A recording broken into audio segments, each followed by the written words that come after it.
So this is my sketch for my stained glass painting.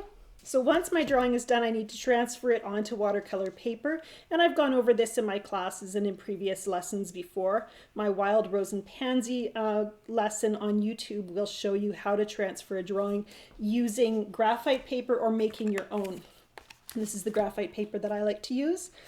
If I can get gray or yellow, I'd prefer it to the black because I like a pale line on my watercolor paper.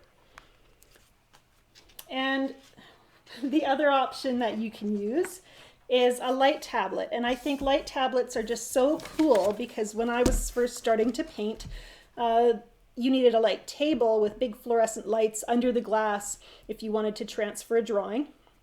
But this has LED lights inside of it, so it has a very thin profile, and it actually retails for $30 on Amazon. So I have a link to that in my description. This one's not plugged in right now, but it actually has 4 light settings, and it's bright enough that it will shine right through 300-pound watercolor paper.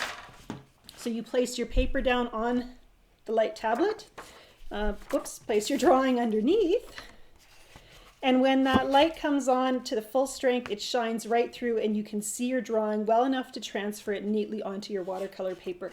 And this is really so handy, and I love that these are so affordable now, lightweight, very portable and durable, so that you can easily transfer drawings onto watercolor paper without it having to take a long time or be really expensive. So I do have one that I've transferred here, and it's quite pale. I think you're going to have a hard time seeing the lines. And when you're transferring a sketch onto watercolor paper, it's really a good idea to keep the lines as pale as possible.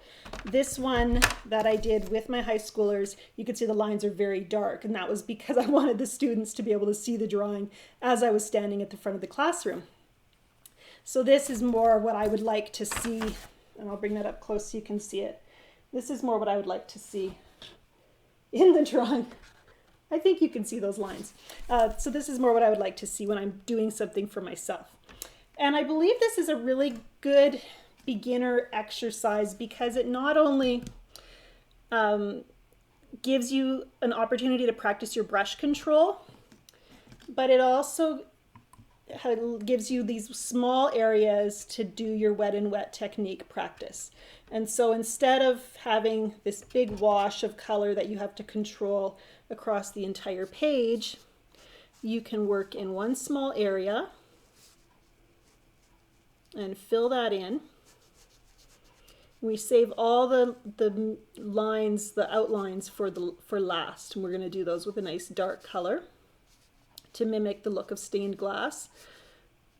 But from here, once you've filled that one small area, you can grab another color. I'm going to grab some Indian yellow, and you can add some wet and wet effects.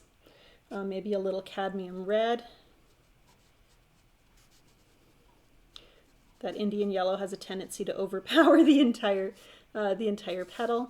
And then you can move on to the next area. And if you're careful, you shouldn't have to worry about your colors running together. And I made sure to mention to my students to just take that first little drip of water off your brush when you clean your brush so that you have a little less moisture and a little bit more control. If you're going onto your painting with a dripping brush, you're going to see a lot of, oops, sorry, computer doing weird things. If you're going onto your painting with a dripping brush, you're going to see a lot of moisture, a lot of movement, and probably some drips that you can't control. So here we just get to, it's really meditative actually. It's kind of like working in coloring books that are so popular these days. We just fall into creating shape and color and creating something beautiful. And I also taught the students that you can use a thirsty brush to lift color, and a paper towel works as well if you want to lighten and add some value changes that way.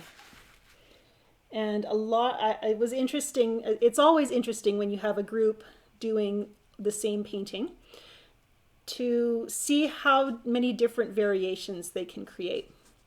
I had one student who chose to do all her poppies in blue. Of course, we chose poppies because Remembrance Day, we call it here in Canada. It's just around the corner. And this, I believe, is our last class before, well, we have another class before Remembrance Day, but I wanted to be able to get these finished and have some up on the bulletin board at school. I've found with this particular drawing, and maybe any kind of stained glass style drawing, keeping track of all the shapes is simply a matter of starting with the largest shapes and then following them. And then you can usually follow it right through and be able to tell what it is and not get the wrong color in the wrong place.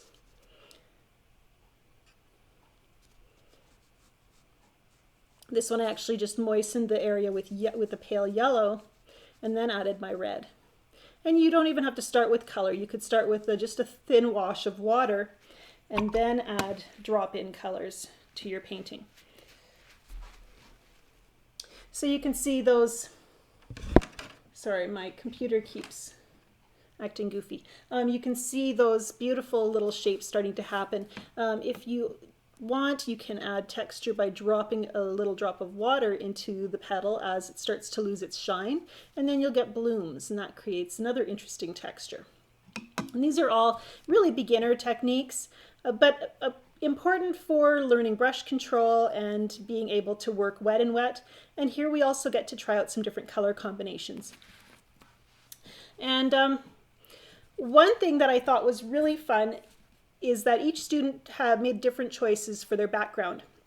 So I had one student who chose a brilliant, like a phthalo green for her background, and black, and a raw sienna, very powerful colors. She had very bold with color. And the other students said they were going to try a green for their background. Personally, I like a gray, and we're going to talk about that in just a moment here. And then the other thing to remember when you're working on the background is to pay attention to the value and not just the color that you're using. If you're using light, clear, bright colors for your poppies, they might look really beautiful set against a dark background. We're just moving over to my yesterday's painting. This is the one I did with my class, and I haven't actually finished it, obviously. With the background, I probably could have done everything. I could have just ignored all these little lines, separations between the spaces, and just filled in the whole background with the gray. But of course, if you're working with multiple colors for your background, which also adds to that stained glass look, you could go ahead and do each one separately. You would definitely want to. The other thing you can do is with stained glass, if you really want an authentic look, with stained glass, it's generally darker around the edges where it meets up with the lead, where that glass piece ends, because the light's shining through the middle, but it's going to be darker along the edges where it meets that dark lead line.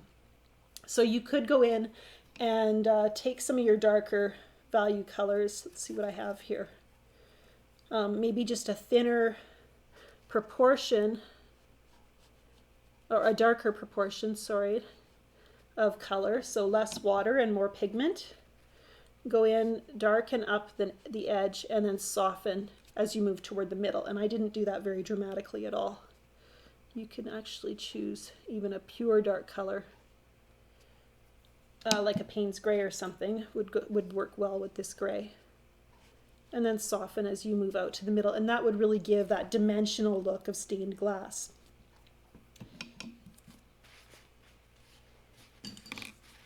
Just looking to see if I have a nice fine brush at hand. I want to do these lead lines.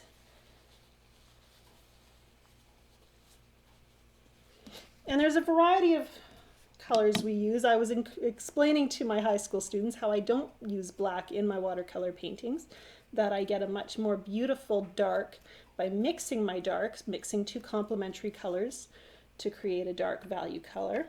I'm going to mix a little indigo with a little bit of orange. I think this is transparent orange. And that gives me kind of a well, it's pretty true black actually. And I'm using my Loose Goose Dagger Striper brush because I do not have, my brushes are all in store on the other side, whoops, on the other side of the studio. And there I went and just picked the one that was still damp. Better move up to here. It's getting too busy explaining things and not paying attention to the painting itself. Now, anytime, I should mention this as well, I really like the gray that I created for the background of this painting, and I want to explain what it is because, again, because I don't have black in my palette, so I don't just need to mix my darks, but I also need to mix my neutrals and my grays. And so what I've created here is a really fascinating gray, actually. I started out, I knew I wanted it to have some cobalt violet in it. And so I started out with cobalt violet.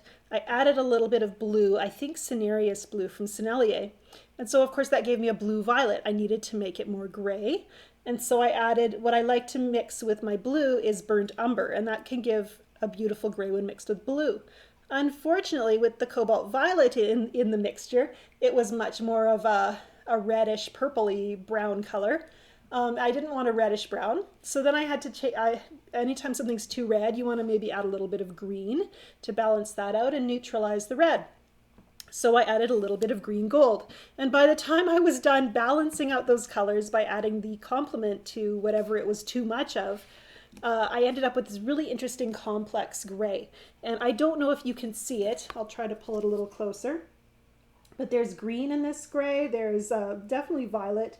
And it went on actually as a very true gray, but as it dried, those little granules, the sedimentary color just granulated and gave a beautiful texture and really gorgeous. And you don't get that by watering down a tube black. So that's one reason why we artists, watercolorists, love to mix our own darks and neutrals. And the only problem with that, of course, is you don't want to run out of that color as you're painting. And so I employ what I call the stone soup method, which I think is actually a mixture of fairy tales, folk tales. But the idea here is, as you're painting, continue to add a little bit of the colors you're taking away. So as I dip into that palette, I might start to decrease. As I start to decrease that color, I'm going to add a little bit, maybe a little bit of cobalt violet one time. Maybe the next time I would add a little bit of the green that I had put in, a little bit of cobalt teal I knew had gone in there, and whatever colors, whoops, this is a difficult brush to control. Whatever colors I knew that I'd added, I would just keep adding little bits of them to balance it out. And so then that gray will vary as I paint, but not in a dramatic way.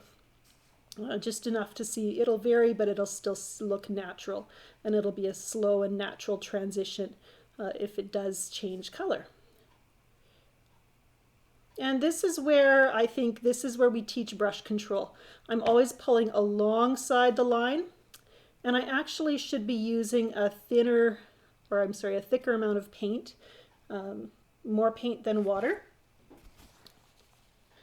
And that will keep the color from bleeding quite so much.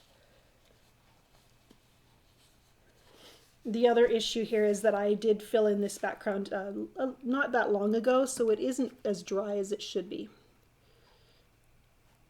So I'm seeing a little bit of a fuzzy edge being created as I paint here. My nice crisp lead lines aren't as crisp as I would like.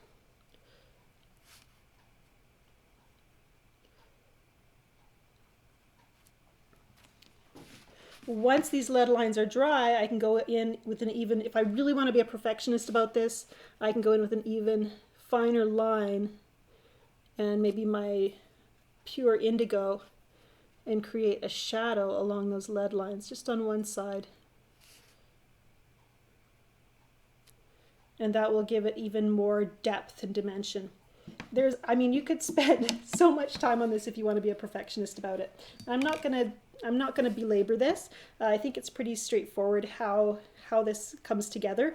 One thing I should mention is I didn't fill in any of the spaces here with black or with a near black color because I knew I was going to be outlining it with these dark lines. I didn't want to see the dark shape that I would have painted disappear when it was surrounded by a dark outline.